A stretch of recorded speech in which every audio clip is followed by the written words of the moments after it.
The story kicks off when Takumi, an ordinary man from another world, suddenly finds himself standing before the radiant goddess Nolan. She quickly apologizes, explaining that his arrival was a complete mistake. The summoning ritual had chosen several heroes, but somehow he got caught in it by accident. She adds that this spell was forbidden since its power could even destroy the world, yet the Sidonia Empire recklessly used it anyway. Despite her efforts to stop them, Nolan failed, and that's why Takumi ended up being pulled in. Curious, he asks what happened to the other heroes, and she explains they were sent directly to the Empire where the ritual was activated. Realizing this was never meant to happen, Takumi asks if he can return home, but Nolan sadly tells him that's impossible. In her rage, she sealed the spell forever, cutting off any chance of reversal. To make things worse, his old body no longer exists, so returning isn't even possible. Unsure of what to do next, he listens as Nolan gently suggests he start a new life here instead. She warns him that the Empire is dangerous and that they would probably mistreat him since he's not an official hero. To make up for everything, she decides to send him to a peaceful nation under her divine protection and grants him her blessing as compensation. Nervous about facing monsters, he admits he's not much of a fighter, but Nolan assures him she'll provide all the support he needs. When she tells him to check his status, he's stunned to see he's now 17, even though he was a middle-aged salaryman in his previous world. She tells him to forget his past and choose a path between combat or crafting. Wanting a quiet, peaceful life, he decides on production. With that, Nolan gives him several handy skills, items, and sends him off to the kingdom of Asgard.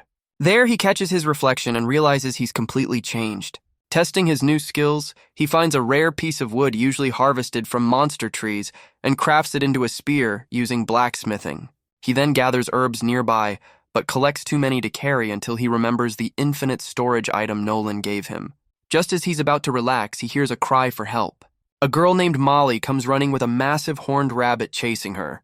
Takumi instinctively steps in and, after a desperate struggle, defeats the beast with his spear. Thinking maybe Nolan's blessing helped, he's surprised to see his job automatically change to warrior, something he didn't want. Molly, relieved, thanks him and introduces herself as a villager from Boore. He asks to accompany her back, and she happily agrees. Before leaving, she reminds him the rabbit's meat is delicious, so he stores it in his magic box. Meanwhile, the other heroes arrive in Sidonia and meet Empress Elizabeth, who welcomes them as saviors of the world. However, one of them, Akane, gains the unique skill of revelation, a blessing from Nolan, and her instincts tell her that Elizabeth cannot be trusted. Back with Takumi, he reaches the village and meets Molly's parents, Bonga and Martha, who gratefully invite him to stay. Excited by the blacksmith's mention of plenty of ore, Takumi decides to settle down. Since there's no spare house, they build one for him, and he impresses everyone by leveling the ground using earth magic, though it drains most of his mana. After the home's finished, he decorates it with furniture he crafts himself, switching his job to blacksmith. Together with the local smith, Boone, he mines ore and uses alchemy to refine it into metal ingots. Getting caught up in his work, he collapses from mana exhaustion, leading Martha to scold him while Boone gives him a potion. He keeps experimenting, creating tools and utensils that rapidly level up his alchemy to 32 and blacksmithing to 40, though he still prefers alchemy. Curious, he asks Bonga for potions to use as samples, but when he brews his own using herbs and water magic, the result glows faintly with mana. Wondering if it's safe, he decides to raise his resistance by consuming wild herbs. The experiment almost kills him when he eats a poisonous one, but his healing magic saves him, and he even unlocks purification magic. Just then, a giant armored boar charges at him. His spear barely scratches it, and even his wind and earth spells fail. Desperate, he spots a wounded spider nearby that suddenly attacks the boar, though its poison doesn't work. Using his intuition skill, Takumi takes a gamble. He leaps at the beast and uses alchemy to decompose it from within, barely surviving the impact. Afterward, he heals the injured spider, and to his surprise, it becomes his tamed companion. Naming it Maple because of the leaf-like pattern on its back, he returns to the village carrying the boar, stunning everyone. But when they see the spider on his shoulder, they can't believe he tamed such a creature. They all celebrate by feasting on the boar, and Bonga rewards him with the leftover materials to sell later. Meanwhile, Nolan watches proudly, while her assistant questions why she gave him a special body, and even sent him a year before the Empire's summoning. She casually replies that she just felt like it. The next morning, Takumi wakes up tangled in Maple's web. Annoyed but amused, he tells her to apologize, and she admits she just missed him. Martha walks in and is shocked to see him like that, but when she notices the silk, she gets excited. Since spider silk is rare and valuable, she asks Maple to produce some with more stretch. Maple happily complies, amazing everyone. Afterward, Takumi reminds her they promised to play together, but she refuses, claiming she's busy now, leaving him speechless. A month passes and he realizes it's time to leave for a bigger city to study alchemy properly. The villagers prepare for his departure, gifting him armor and shoes crafted by Boone, and even arranging a travel companion, a merchant named Pipek. Martha later asks for his help purifying horned rabbit meat, and she's stunned to see his light magic, warning him to keep that a secret since it's extremely rare. Before leaving, Takumi uses his powers to help the village grow stronger as a way to thank them. When Pipek arrives, he's amazed by how much the place has advanced. Bonga introduces Takumi, and before departure, Takumi leaves 100 healing potions for them. The villagers gather to send him off, gifting him clothes made from maple silk, which he promises to cherish forever. During the journey, Pipek introduces his guards, the Lion Fang Adventuring Group, led by Heath, who gets emotional about Takumi leaving such a kind village, while his teammate Real teases him for acting sentimental. Curious, they ask what's in Takumi's bag, and he casually says it's his pet spider, shocking them all. Maple immediately takes a liking to one of their members named Bogar, making the others jealous. While they argue, Pipek suddenly halts the carriage as a horde of goblins blocks the road. The guards get fired up, eager for a fight, but Takumi freezes. This is his first time seeing monsters up close. Pipek chuckles, reassuring him that this is just another day for a merchant's journey, but he can't help laughing as Takumi panics, realizing that adventure is only just beginning. The group quickly wipes out the goblins, though Real comments that it took longer than expected. After 3 days of travel, they finally reach the bustling city of Bolton, located in the Barkula Kingdom. Takumi is amazed by how different it feels from the peaceful village. Following the Lion Fang members, he heads to the Adventurers Guild so they can report their quest.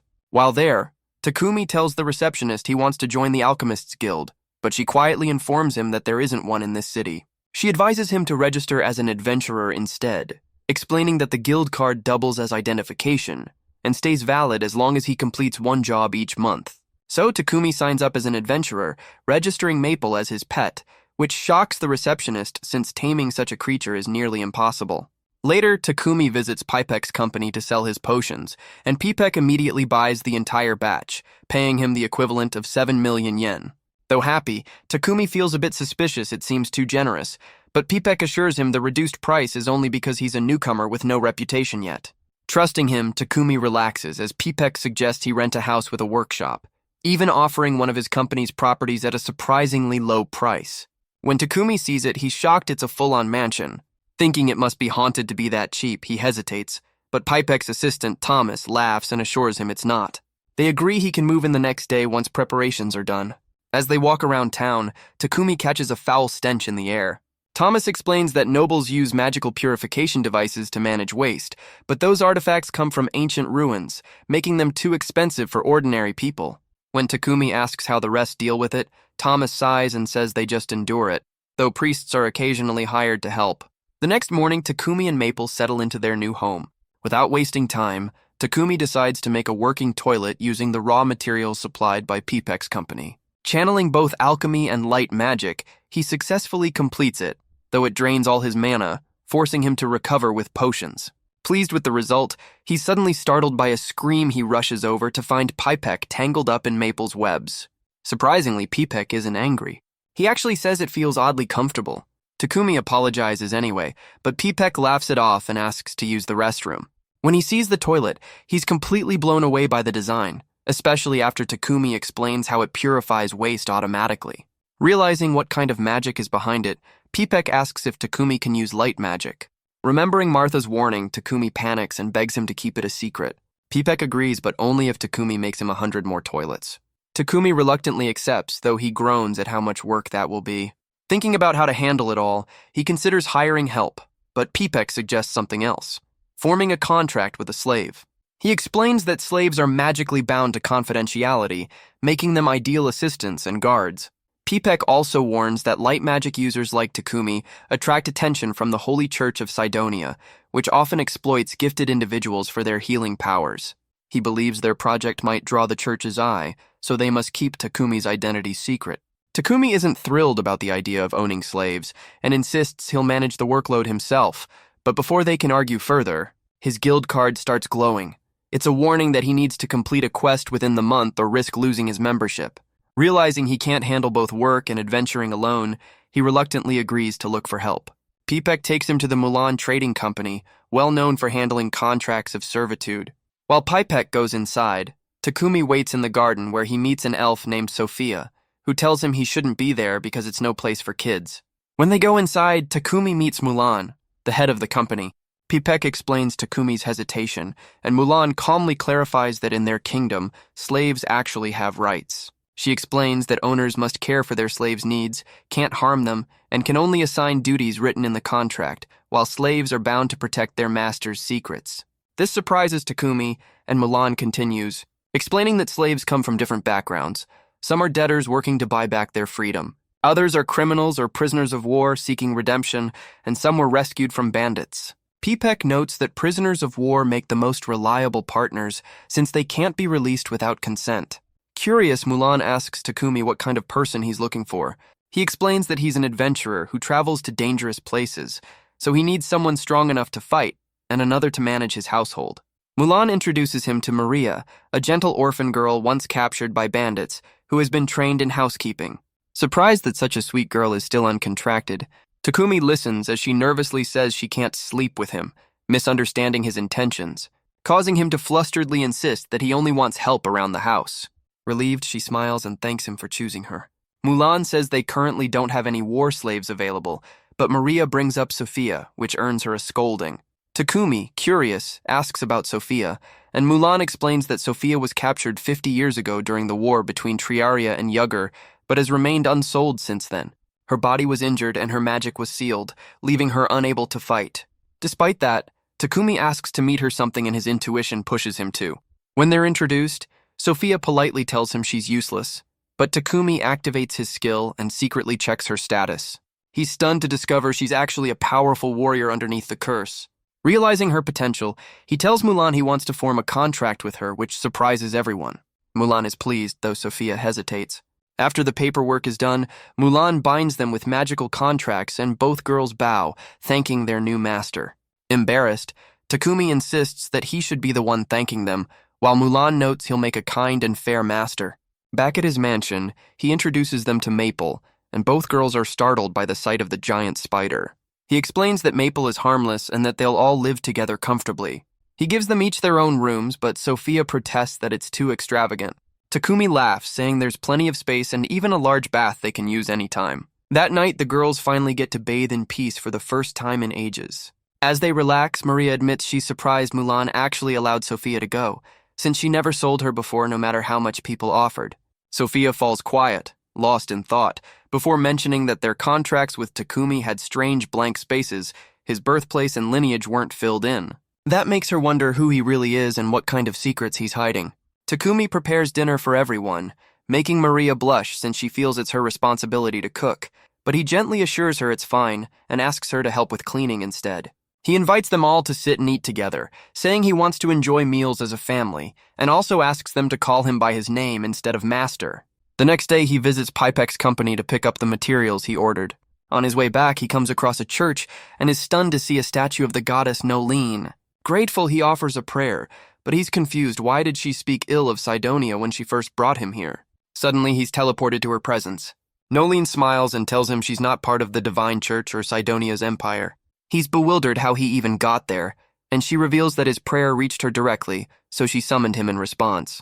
She then explains there are two major religions in this world: the Church of Creation, which worships her, and the Church of Divine Light, which was recently made up by humans along with a false god.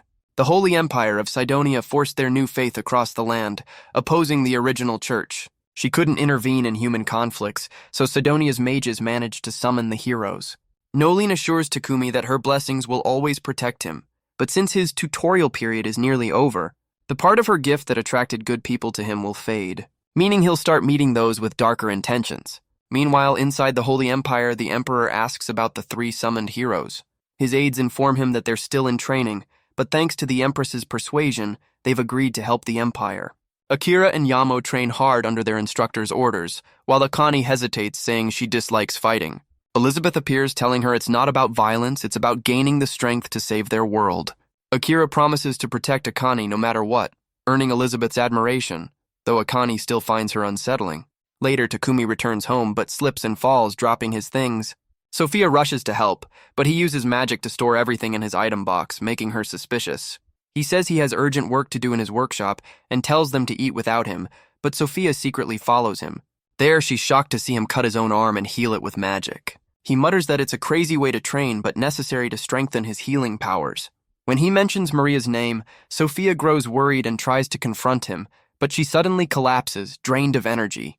Takumi immediately heals her hand despite resistance from her body, successfully curing her and leveling up his light magic. He carries her to bed and removes the curse lingering inside her body. By morning, Sophia wakes up and warns Maria about Takumi, but Maria smiles and shows her reflection she's been completely cured. Shocked, Sophia meets Takumi to thank him for freeing her from the curse and restoring her magic. He admits he practiced healing by poisoning and healing himself repeatedly. When she asks why he called Maria cruel, he laughs, explaining she accidentally threw away his herbs. Touched, Sophia finally accepts him as her master and pledges her loyalty, while Nolene happily observes the moment. Later, Takumi visits the library and is surprised to find only 4 alchemy books. He realizes they're written in an ancient language, but thanks to Nolene's blessing, he can read them easily. Back home, Maria brings up the scene between him and Sophia, making him realize she had been watching. They continue working on toilets, finishing the large order with ease. Takumi sighs in relief, saying now he can finally take a break. Maria asks if he plans to make something else, and he tells her he wants to go on a journey to explore the world. He plans to take Sophia as a guard and Maple as his companion, but asks Maria to stay behind and protect their home. Hurt, she tearfully admits she doesn't want to be left alone. Seeing her sadness, Takumi checks her stats and realizes she's stronger than he thought, so he asks if she truly wants to come. Sophia supports the idea, saying she'll teach Maria combat and magic. Takumi agrees and asks what weapons they want. Sophia lists her preferences while Maria shyly requests a short sword. Sophia advises her to use a spear instead since it gives better reach and strength, then starts training her. Takumi forges their weapons, gaining new levels, then decides to make armor for both of them. Feeling awkward about taking their measurements, he summons dolls shaped like them to craft the armor perfectly. After a few days, he presents the finished gear, amazed at how good they look wearing it. When Sophia wonders how he made them so precisely, he quickly changes the subject, asking how the weapons feel. They're thrilled, and he gives them mana-infused rings to boost their magic. Sophia worries about how much energy it must have taken, but he assures her it's part of his training, proudly saying he's also learned ice and lightning magic. Later, they visit the Adventurers Guild to register Sophia and Maria before their trip. The receptionist Hans reminds Takumi he still needs to complete a few quests. Takumi suggests starting with simple ones, but Sophia points out he won't gain many points that way. He laughs it off, saying he doesn't care about ranking up. Suddenly, another group of adventurers starts harassing Sophia and Maria, but Takumi steps in despite trembling in fear.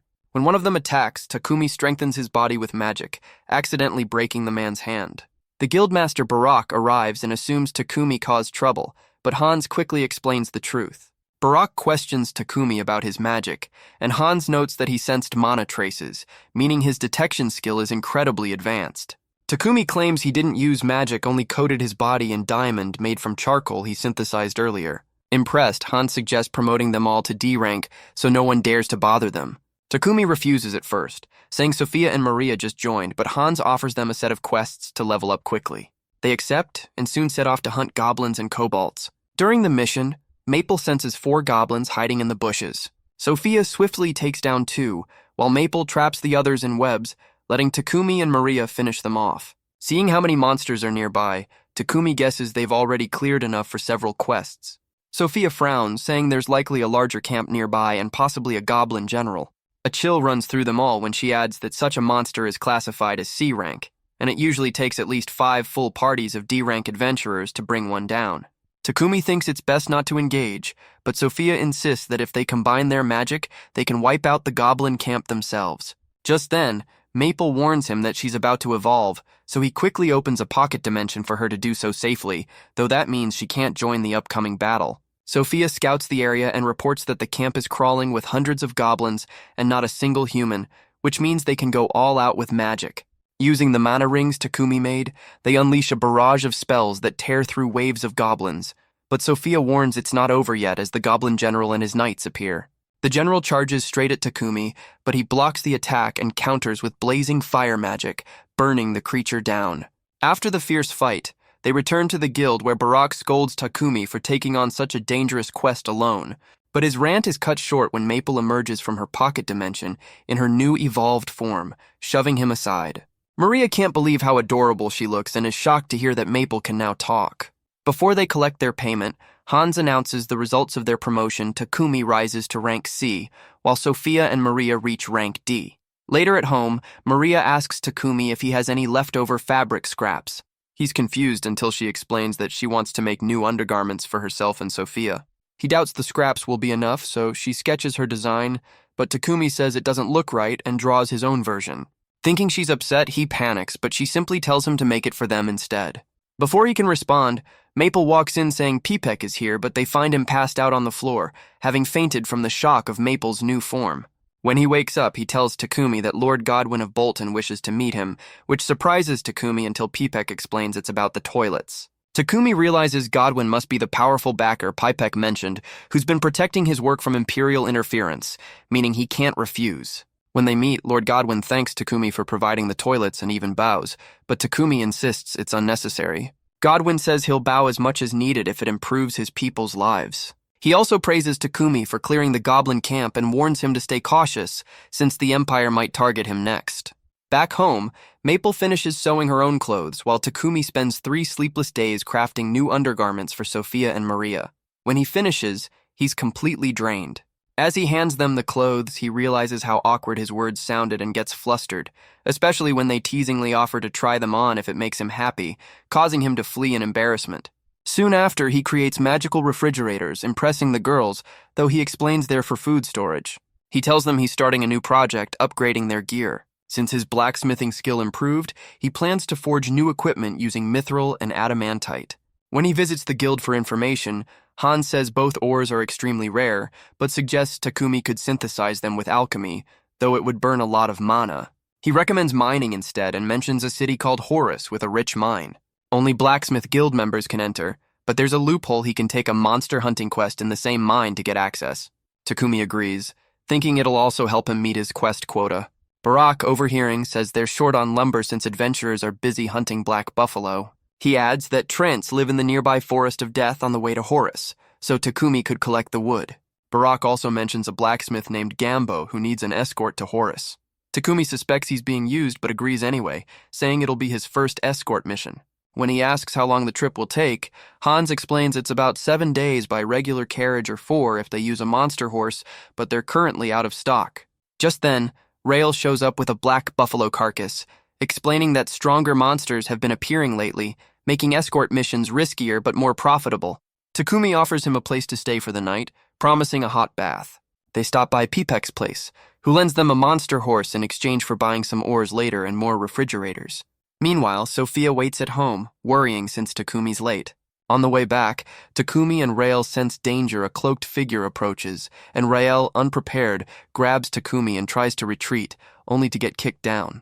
The attacker turns out to be Sophia, who thought Rael was targeting Takumi. She nearly strikes him before Takumi steps between them, and both end up apologizing.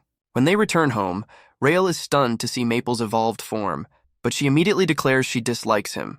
He sighs that Takumi's lucky to be surrounded by adorable girls while he's stuck being single, but Takumi insists they're not his girlfriends. Rael tries to flirt anyway, only to be shut down when both girls proudly say they're loyal to Takumi. While Rael bathes, Takumi tells everyone about the trip to Horus and they agree to leave in 3 days. With their carriage from Pipek ready, they meet Gambo, the blacksmith they're escorting, and set out. At the guild, Hans and Barak receive a troubling message. The monsters in the Forest of Death have grown more active, and they begin to worry about Takumi's group. Meanwhile, Pipek speaks with one of Godwin's aides, who says the king was pleased with the toilets he received as tribute, noting that sanitation in the kingdom is improving rapidly. However, word of these inventions is spreading fast, and soon even Cydonia will hear of them. Out in the forest, Takumi and his team reach the Treant territory. They set a barrier to protect Gambo, then move to hunt. Sophia detects mana from nearby trees and points one out. Takumi charges in with the girls covering him, cutting it down with ease, but soon they realize they're surrounded. They unleash waves of magic to hold back the horde until a massive elder trent emerges. The group focuses on cutting its roots, but it regenerates instantly. Sophia says they'll need one decisive strike to finish it. Takumi grips his sword, channels fire magic into the blade, and dashes forward as Sophia clears the path. With one powerful swing, he ignites the Elder Trent, reducing it to ashes. From its remains, they collect miracle apples, which Sophia says are incredibly rare, so Takumi stores them all. They reach Horus safely and visit the guild, where Gambo tells Takumi he must accept a quest to exterminate iron moles to enter the mines. Once inside, they begin digging, and Takumi soon uncovers a vein of adamantite. Suddenly, the ground rumbles and an enormous iron mole bursts out. Before Sophia can attack, Takumi blinds it with intense light magic, paralyzing it instantly, allowing them to defeat it easily. Gambo is amazed, and Takumi explains that since moles live in darkness, they can't handle bright light. Maria feels bad for not contributing, but Takumi just laughs, saying it's better that way. With no more interruptions, they gather plenty of ore and return to Bolton. Gambo teaches Takumi how to forge mithril and adamantite, and Takumi successfully crafts a mithril knife imbued with fire. After a week of work, he completes new equipment for Sophia and Maria, each enchanted with their elemental affinities. He enhances his own gear with agility, but accidentally dashes too fast and crashes into a wall. The girls test their new abilities, and Sophia, filled with emotion, tells Takumi she'd give her life to protect him. He gently tells her not to say that and to value her own life instead. Far away, Nolene smiles proudly at Takumi's progress, until her expression darkens as she notices a blood-soaked sword gleaming before her. Nolene watches over Takumi and hopes he's prepared for what's coming. A year passes in Sidonia, and Akira and Yamo have completed their training as the Emperor readies them to depart for the kingdom. Back home, Takumi finally finishes crafting. Sophia's shield but is utterly drained, and Sophia wishes he had some help in the workshop. Rumors reach the Empire about the kingdom using magical devices to purify sewage, prompting the Church of Divine Light to send a messenger demanding the king hand over the purification magic circles, claiming the light magic is a sacred gift. The king laughs and refuses, telling them to make their own, and even threats have no effect. Pipek informs Takumi of these events, and although Takumi worries about provoking the church, Pipek reassures him all will be fine. He explains that the kingdom has two religions. The Church of Creation worships Nolene, while the Church of Divine Light venerates Onet, and notes that unlike Nolene's priests, the other church charges high fees for healing magic. Takumi resolves to avoid entanglement, but Pipek mentions a special request. The king loved the toilet and refrigerator samples Takumi sent and invited him to the royal capital. Hesitant at first, Takumi agrees. He tells Sophia and Maria about the visit, and they all plan to go together in a week. Maria asks how long the journey will take, and Takumi explains 7 days by monster horse carriage, prompting her to begin preparing meals for the trip.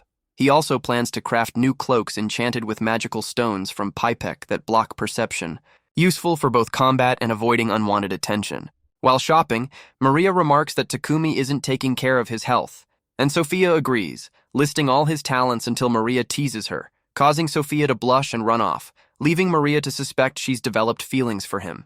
Takumi visits the Church of Creation and prays before Nolene's statue, who suddenly appears before him. He asks about another goddess named Onit, but she says she is the only goddess and that he will understand Onit's existence later. Takumi mentions the Empire's drawing closer and wonders if Sidonia's interference was due to Nolene's blessings. She explains he was summoned because of Sidonia and admits she sent him 1 year before the other heroes by mistake, with only a few months left until they arrive. She dodges his questions, but reminds him to bring sweets next time and sends him back. Takumi wakes in the church, realizing she didn't answer his questions, but since he has no intention of meeting the other heroes, it doesn't bother him. 10 months later, Akira trains under his master while the other heroes watch silently. Back in the present, Takumi finishes the cloaks, noting they look good no matter what, while Maria insists he's exaggerating. He shares his plan to make a new carriage for comfort rather than borrowing one, but they still need a monster horse. Maria suggests searching the Forest of Death nearby, known for monsters, where unicorns or drake horses might be found. As they travel, Takumi wonders if drake horses are dragons, but Maria and Sophia explain they appear like normal horses with horned, scaled bodies. Maple urges them to hurry, and Takumi jokes she's excited to find one like herself. Suddenly, Sophia senses danger, ready to fight, but the threat a wolf passes without noticing them thanks to their cloak's perception-blocking enchantments. Takumi is pleased, but Sophia removes her cloak, eager to fight and grow stronger. They hunt a wild boar, thrilling Maria who plans a feast, and discover a dead Trent, which Takumi and Sophia cut down for carriage materials. Meanwhile, Maple, wanders alone, shocked by dead trees, and encounters a wounded drake horse. When she tries to approach, it strikes with lightning, reminding her of her first meeting with Takumi. She introduces herself and reassures the horse that Takumi will heal it. Suddenly, 2 termite monsters appear, and Maple traps them in webs while the horse strikes with lightning.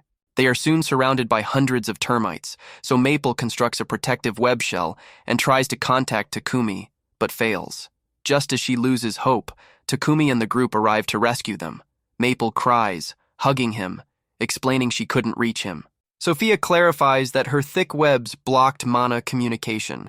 Takumi says he noticed something was wrong when their mana link dropped and traced the disturbance.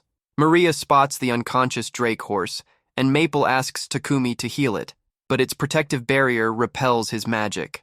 Sophia warns that more monsters are closing in, so Takumi decides to place the injured horse and Maple into a pocket dimension. Sophia worries it's too risky, but Takumi insists he can manage until he collapses from mana exhaustion. He attempts a potion, but his energy drains completely, leaving him unconscious. They rush him home, and Sophia explains that summoning Maple consumes too much mana and he could die if the horse isn't removed. She kisses his hand and instructs Maple to open the pocket dimension so the horse can escape safely. Maple hesitates, concerned the horse might panic, so Sophia prepares a protective shell similar to before. Maria goes to Peck's company to fetch monster medicinal herbs while Sophia stays by Takumi's side. The next morning, Takumi awakens to find Sophia still beside him. He thanks her for her dedication and realizes the drake horse and Maple have become fast friends under her care. He introduces himself as a friend of Maple and begins casting his healing magic, helping the exhausted horse regain her strength and vitality. As he watches her recover, he wonders what name would suit her best. Maple suggests that, just like her own name, he should choose one inspired by a leaf. After thinking for a while, he names her Camellia, explaining that the camellia tree keeps its leaves all year and blooms with beautiful red and white flowers. In another part of the royal capital, inside a slave trading company, a man is looking to purchase a slave. He spots a young girl named Rava and asks what she can do. Rava, desperate for a chance, promises to study hard and become useful. But the man shakes his head, saying he needs someone who can work right away. His words crush her spirit, and she apologizes to her master, who gently tells her to have hope, that a kind master will surely appear someday. But Rava sadly points out that he's been saying that for years. She remembers the day she had to leave her family behind and become a slave so that they could survive. Meanwhile, Takumi tells Maria and Sophia that he plans to head to the workshop again, which worries them since he's been working non-stop with barely any rest. When Takumi arrives at the guild, he overhears someone complaining to Barack about a monster terrorizing the area. Curious, Takumi asks Hans about it, and Hans explains that there have been reports of a strange creature wandering around the city. He shows Takumi a rough sketch made from witnesses' descriptions, though he adds that it hasn't caused any real harm yet. Takumi then mentions he's there to register his new pet and opens his pocket dimension. Everyone gasps in shock when Maple and Camellia emerge, realizing that these two are the very monsters that have been scaring people around town. Elsewhere, Sophia visits Mulan and asks if she has any slaves who can assist Takumi with his work. Mulan apologizes, saying she doesn't have anyone suitable but promises to reach out to other companies. She also compliments Sophia, saying she's changed a lot since forming a contract with Takumi. Later, Sophia runs into Maria at the market, and they both express frustration that they can't do more to ease Takumi's workload. Maria teases Sophia, saying she's become a little softer lately but still admires her courage. Embarrassed, Sophia quickly reminds her they should get going. When they reach the workshop, they're shocked to find Takumi fast asleep at his table. Gamble explains that Takumi has been working tirelessly, and warns that if he keeps this pace, his health will suffer. Once he wakes up, Takumi proudly presents the finished carriage to Maria and Sophia. They're amazed by how spacious it is, and Takumi explains that he used spatial expansion magic. He takes them for a test ride, and Sophia notices that even at high speed, the ride feels smooth and steady. They reach their destination and are greeted by a lion named Fang, who will escort them on their journey. Soon, Godwin and Peck arrive, eager to see Takumi's new creation. When Peck sees the carriage's interior, he can't contain his excitement, shouting in awe because he's never seen anything so well crafted. He even offers a huge reward to learn how it was made, but Godwin stops him, saying he's overwhelming Takumi. Godwin himself praises the craftsmanship, saying he'd easily pay 100 platinum coins for it, which makes Takumi grin since that's worth about 1 billion yen. With everything ready, the group sets off for the royal capital. During the trip, Godwin talks with his aide about how incredible Takumi's progress has been and predicts that he'll soon gain even more fame, though they'll need to protect him from jealous rivals. Several months later, we see Akane and Sedona reading a book about how Anna created humans and other creatures. But she's distracted when she spots a beast girl wearing a collar, realizing just how cruelly humans treat other beings. Back in the present, Takumi and his companions finally arrive at the capital without encountering any major trouble. Riello points out that every time monsters appeared, Sophia and the others handled them effortlessly. At the inn, Pipek suggests that Takumi should build a carriage for the king, but reminds him that their royal audience is in just 5 days. Takumi believes he can still finish one before the meeting. He's confident he can find the necessary materials in the capital, but worries about workspace. Pipek assures him that he'll handle that part, easing Takumi's concerns. Later, Takumi tells Maria and Sophia about his plan and says they'll visit the Palom Trading Company, a reputable slave market run by a man named Bolton. Sophia warns him not to overwork himself again and suggests finding an assistant, but Takumi reminds her that both she and Maria already help him plenty, though Sophia points out that they can't assist with alchemy. When Takumi meets Bolton, he explains that he needs someone with magical talent to help in his alchemy work. Meanwhile, Maria realizes that Maple has wandered off. Sophia goes searching for her and hears a frightened scream. She finds Rava trembling as she stares at Maple, but Sophia quickly assures her the creature means no harm. She notices Rava holding an alchemy book and listens as the girl shyly talks about her love for the subject. Later, Sophia meets up with Takumi, who invites her to come along to meet a potential assistant. They soon meet Rava, and she's shocked to see Sophia with him. Takumi tells her he's looking for someone interested in alchemy, which excites Rava, though she hesitates, remembering how the last buyer rejected her. Sophia encourages her, saying she's already learning different types of magic on her own. Takumi hands Rava an alchemy circle and asks if she can identify it. When she answers correctly, he's impressed and offers her a position in his group. She gratefully accepts, asking only that her wages be sent to her family so her younger brother can live better. Takumi gently explains that if she sends everything home, she'll never be able to buy her freedom, but Sophia assures her that working under him will be a great opportunity to learn and grow. Rava soon meets the rest of the group, who warmly welcome her, and she starts to feel like she's finally found her place. Meanwhile, in the Empire, the Emperor grows angry that the kingdom rejected his demands. But Lady Elizabeth advises patience, saying they should avoid direct conflict since their summoned heroes will soon arrive. Instead, she suggests spreading hatred toward the kingdom to turn the people against them. Back in the capital, Takumi shows Rava some of his alchemy techniques, which amazes her. He tells her that with time and practice, she'll be able to create her own alchemy circles. When she doubts herself, he reminds her that passion and curiosity are what truly make a great alchemist. Soon after, Takumi completes the king's carriage. As he admires his work, an older man approaches and asks if he built it. Takumi proudly replies that he did, explaining it's a gift for the king. To his surprise, the man smiles and reveals that he is the king.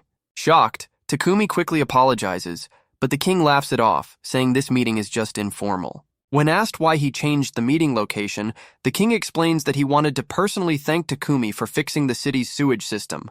Normally, he would hold a grand celebration in his honor, but he wishes to avoid drawing attention.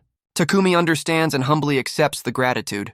The king, Barkula, rewards Takumi and instructs his men to keep their meeting confidential. After returning to Bolton, Takumi purchases the mansion he had been renting. Maria and Sophia refuse to accept their wages, which surprises Rava, but they explain that Takumi already provides them with everything they need.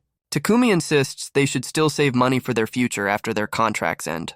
Sophia gently says that since she's an elf, she'll likely live far longer than him, and when that time comes, she'll guard his grave for the rest of her days. Maria smiles and says she'd like to be buried right beside him.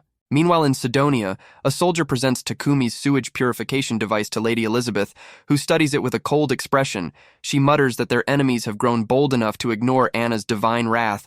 She declares that they cannot forgive anyone who dares to insult their church's honor and orders that the source of this threat be eliminated at once. Back in Bolton, Rava excitedly tells Takumi she wants to register as an adventurer so she can grow stronger and increase her mana to help him more in alchemy. He agrees and takes her to the guild where she quickly completes her registration and receives her adventurer card. She thanks Hans for assisting her and for arranging to send her wages to her family. Hans then asks Takumi if he's decided on a name for his party, pointing out that everyone except Rava has already reached D rank. Takumi shrugs, saying he's not really aiming to be a full-time adventurer, unlike the Lion Fang team, who have their roles perfectly defined. His own group doesn't even have a frontliner. Takumi admits he's not much of a fighter, but before he can continue, Barack overhears and interrupts him, insisting that an adventurer's body is their most important weapon. Barack drags him outside and begins training him by tossing him around like a rag doll, all while demanding he think of a name for his group. Takumi can barely focus between the throws and shouts, so Barack continues flinging him through the air until he's sore and dizzy. Afterwards, Takumi pleads with Maria and Sophia to help him come up with a name before his body gives out. They both try suggesting a few options, but none feel right. Maria gets disheartened, thinking she's useless, while Sophia's temper flares and she threatens to take on Barack herself. Takumi quickly stops her, saying Barack was just helping him toughen up. 10 months later in the Empire, Yamato is seen training fiercely, but Akira observes that his fighting style is too wild and wouldn't hold up in a real battle. Akane teases Akira about his own skills, but he smugly reminds her that he's a hero, just like her and Yamato. She rolls her eyes as he tries asking her out again, but she bluntly declines, saying he hasn't changed one bit later. Akane dives back into her research. She learns that while the Church of Divine Light preaches human superiority, the Church of Creation teaches that every race is a child of Nolan. She recalls being told they were summoned to bring peace to the world, yet she can't shake the feeling that the truth behind their summoning hides something much deeper and unclear. Returning to the present, Takumi gifts Rava a magical ring and a staff, explaining that the ring will help her activate spells faster, while the staff will boost her power during adventures. Maple pouts in jealousy, so Takumi gives her a new weapon. Designed not to interfere with her threat abilities. A few days later, Takumi trains with Barack again, who still demands a proper party name.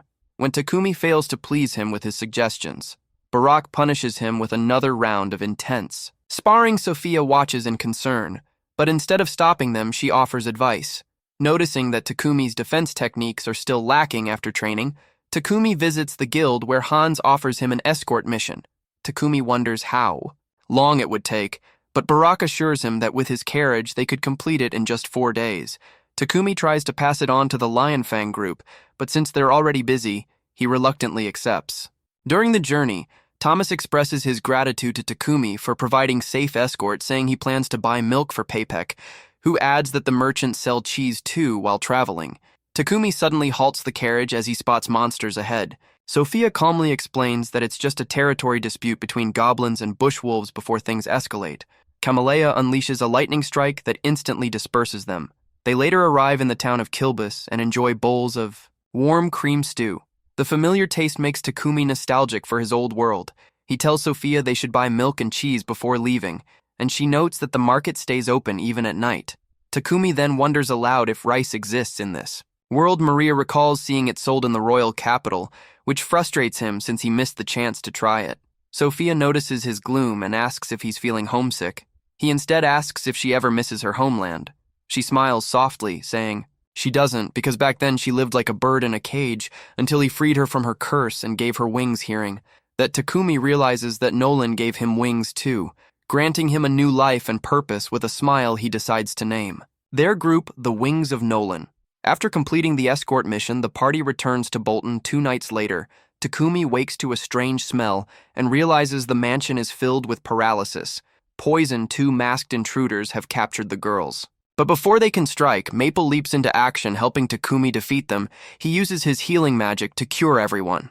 Maria asks why the poison didn't affect him, and he explains that both he and Maple have natural resistance to toxins and paralysis. When Sophia asks what to do about the attackers outside, they step out to find Maple has already captured several more assailants. Sophia notices that these aren't ordinary thugs, but trained soldiers Takumi sends for Barack, who rushes over and, after inspecting the scene, tells Takumi to report everything to Godwin, because the matter looks serious. Godwin soon reveals that the attackers belong to the Divine Light Squadron, a group known for executing anyone who defies their church's teachings. He believes the Sidonia Empire ordered the assault because Takumi's purification devices have been hurting their profits. Takumi considers fleeing to another country, but Godwin insists he'll be safer in Bolton, where everyone supports him. Barack adds that Takumi should only focus on staying safe during adventures, but Takumi contemplates taking a break. Barack refuses, saying their team is one of the strongest and can't go idle. Sophia assures him she'll protect him, while Barack says more training will make him stronger. Later, Takumi visits the guild to register their new party name, but Hans warns him that rumors link the recent attack to a massive bounty placed on his head, urging him to stay alert. Takumi informs the girls about the situation. They promise to stay cautious, yet he decides they need better security beyond the guards. He sets up a magical barrier around the mansion that rejects anyone not registered. Rava eagerly helps him. Sophia then suggests they find a new member, preferably an attacker or tank, and all the girls agree it should be a woman. Takumi wonders where to find someone trustworthy.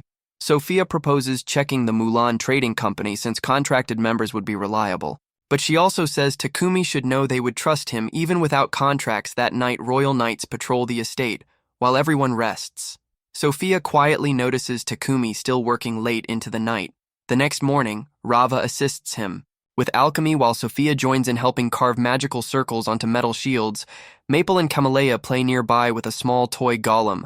Rava excitedly suggests that Takumi should make his own golem, but he admits his mana control isn't yet refined enough to manage one. After much effort, he finally completes the protective barrier, impressing Sophia.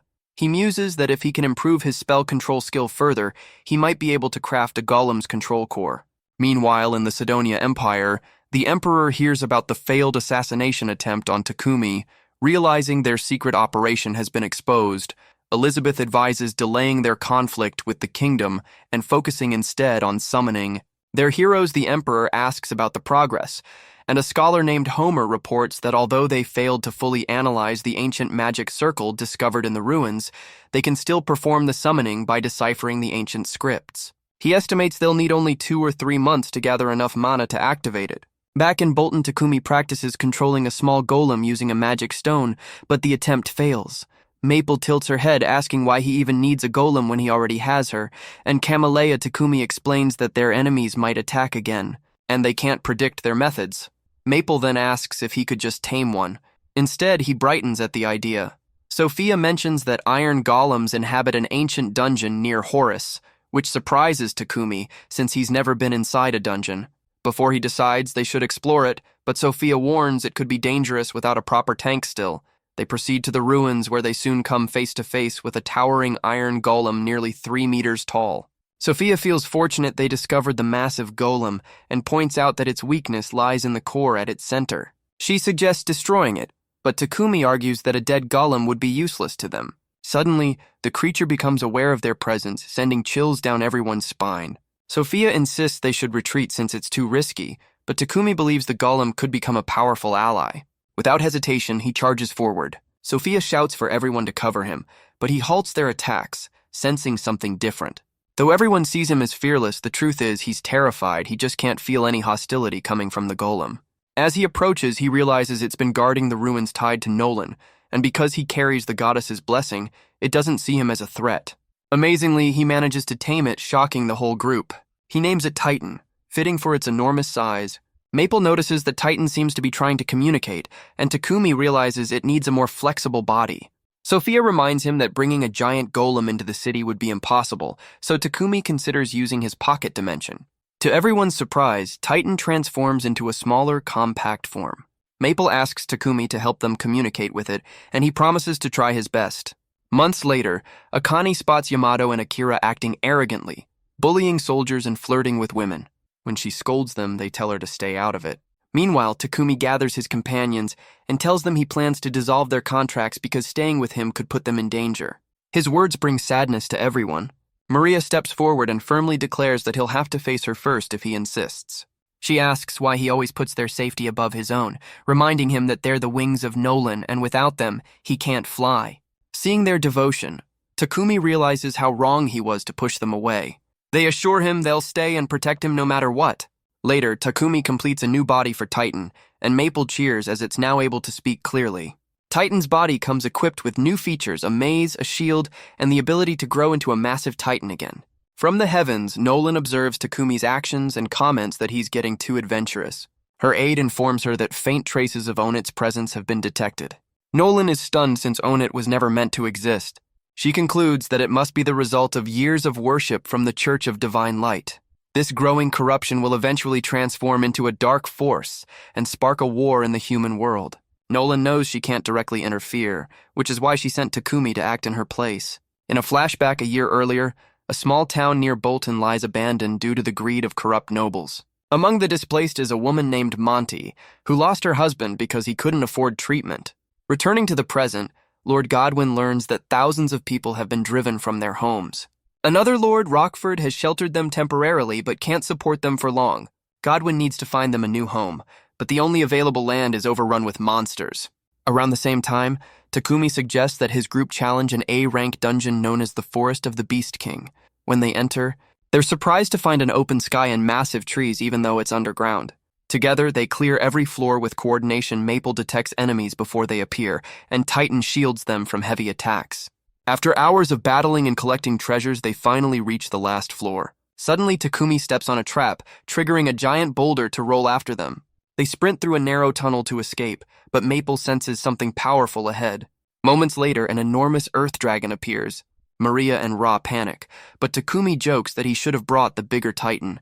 They attack together, with Titan grabbing the dragon's tail, yet it still stands strong, slamming Titan into a wall. Sophia spots its weak point and calls out, prompting Takumi to summon Camellia. She charges at its flank, giving him a chance to strike. Knowing it could incinerate him, Takumi channels lightning into his sword and hurls it into the dragon's mouth, defeating it instantly. Camellia evolves into a dragon horse, and Takumi collects a dragon part, already planning what to craft from it. Sophia laughs, saying he's acting like a true inventor. Back on the surface, Godwin calls Takumi for an important mission. He tells him about the monster-infested southern land, ignored even by neighboring nations. The Trieria kingdom once tried to claim it but failed, leading to their downfall. Godwin asks Takumi to build a village there because of his success in Boore. Sophia worries for his safety, but Godwin insists there's no other choice. Takumi asks why the village is so important, and Godwin explains that many refugees lost their homes due to corrupt nobles. He wants to give them a new start, though it's clear he has another reason he doesn't reveal. Remembering how others once helped him, Takumi agrees. He declines night escorts and sets off with his team, the Wings of Nolan, to build a new settlement. Using earth magic, they raise walls and shape the land. Within 10 days, the village is ready. When Sophia reports their progress, Godwin is stunned. Refugees are soon ordered to move south, though they fear they're being abandoned to die. To their surprise, they find sturdy walls and Takumi welcoming them warmly. He explains that he built homes for both refugees and the officials who'll govern them, along with barracks for knights. Dorn asks if he used magic, and Takumi admits it, but says the work isn't done yet. While everyone celebrates, Sophia notices Monty looking sorrowful. When she talks to her, Monty reveals her husband's death and her distrust of nobles. Sophia invites her to work for Takumi, but Monty refuses, thinking it's another trick. Takumi gently tells her to think it over, though she decides to leave the village. As she walks into the forest, a monstrous roar echoes. Meanwhile, Maple warns Takumi that monsters are approaching. Without knights nearby, they prepare for battle, but Titan appears just in time. Takumi orders Dorn to raise the drawbridge to protect everyone, but Monty gets trapped outside. Realizing she's in danger, Takumi rushes to save her. Surrounded by wolves, Monty believes it's the end, but Takumi appears, swiftly taking them down. She warns him about more monsters coming, but he assures her it's handled. His companions arrive, saying the threat has been eliminated. Seeing a cut on his arm, Monty wraps it gently. She thanks him, realizing he's nothing like the cruel nobles she despised. When she asks if she can work for him, he smiles and welcomes her to the team. The group cheers for their newest member. Later, Dorn reports Takumi's success to Godwin, who's deeply impressed. However, word spreads to the Empire, and they see Takumi's rapid construction as a potential threat. Knowing the knights guarding the area belong to Bolton, they conclude he's the mastermind behind it. Lady Elizabeth declares that they won't let this slide. The Empire begins a powerful summoning ritual, sending waves of mana across the continent, signaling the arrival of the other heroes.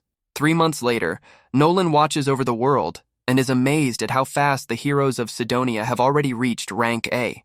Elizabeth mentions that it's time for them to be introduced to the other nations, and Akira and Yamo, full of pride, think they're destined to save the world and can't wait to show off their power. Akane, though not as eager, pretends to share their excitement, saying she wants people to notice her too. Meanwhile, Takumi's village, now called Wedge Fort, is thriving. The villagers have learned weapon crafting from Bolton's artisans, and Takumi is glad to see how much their lives have improved. Maple shows Sophia a strange creature called a bush lizard, something Sophia has never seen before. Thinking the monsters nearby are evolving, she reports it to Takumi and the others. They discuss exterminating them, but Sophia explains that they still pose no danger to Wedge Fort and believes they've moved closer because of the strong mana surge that happened 3 months ago. Later, Dorn tells Takumi that Barak has a quest for him, also mentioning that everyone in Bolton is talking about Sidonia's heroes. When Takumi asks if they appeared 3 months ago, Dorn looks surprised, and they all realize that the mana disturbance must have been caused by them. That night, Takumi and his friends talk about the heroes. Maria believes Nolan sent them to guide Sidonia down the right path, but Takumi knows the Empire used forbidden magic to summon them. He hopes they're good-hearted enough to fix Sidonia's mistakes.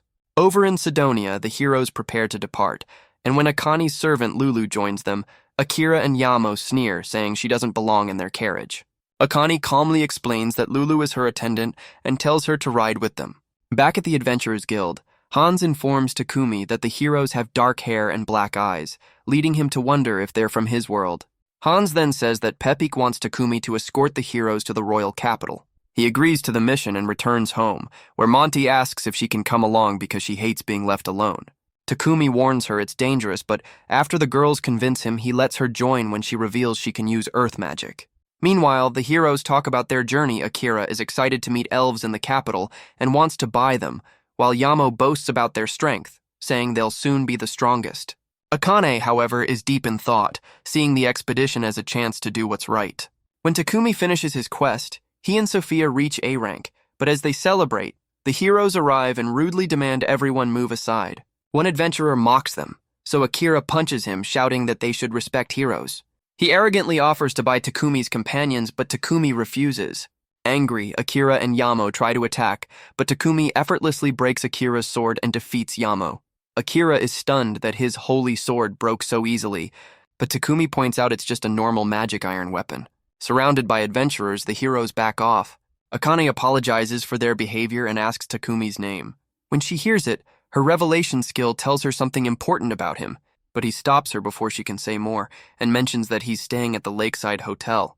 Later, at the hotel, Takumi tells his friends about meeting the heroes.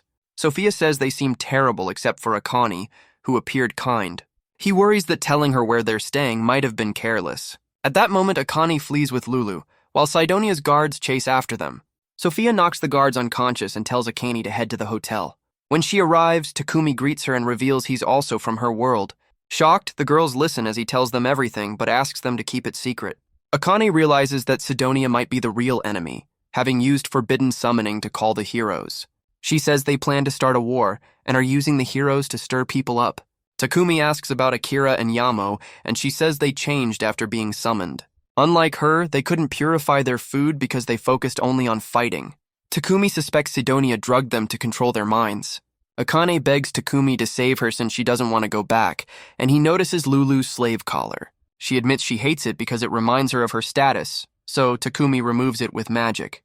Lulu fears Akane will abandon her, but Akane assures her that they'll stay together as friends. Takumi invites them both to his mansion in Bolton. Though Akane hesitates, he insists it's fine because they're from the same world. Meanwhile, Akira and Yamo report Akane's escape to a priest, who decides they should return to Sidonia and rethink their plans.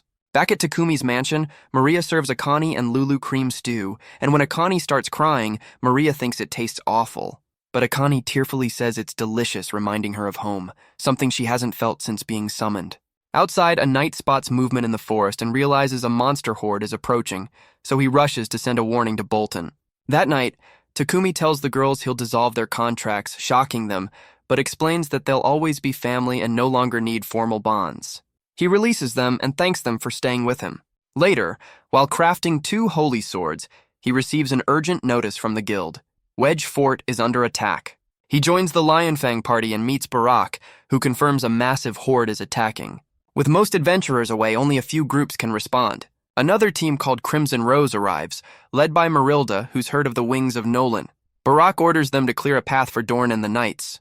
Takumi leaves Akane and Lulu behind under Titan's protection, and gives Sophia one of the new swords, Amaterasu, forged from dungeon materials. The other, Tsukuyomi, complements it. One focuses on physical damage, the other on mental attacks. At Wedge Fort, they see monsters surrounding the area. They rush in, fighting fiercely.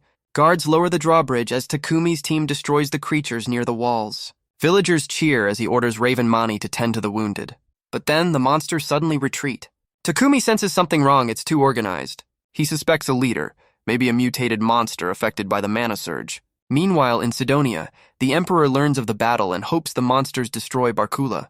Elizabeth, however, suggests striking Salamander, Barkula's ally, using the heroes to weaken both kingdoms at once. Back at Wedge Fort, Sophia worries because Takumi keeps giving away their healing potions to the injured.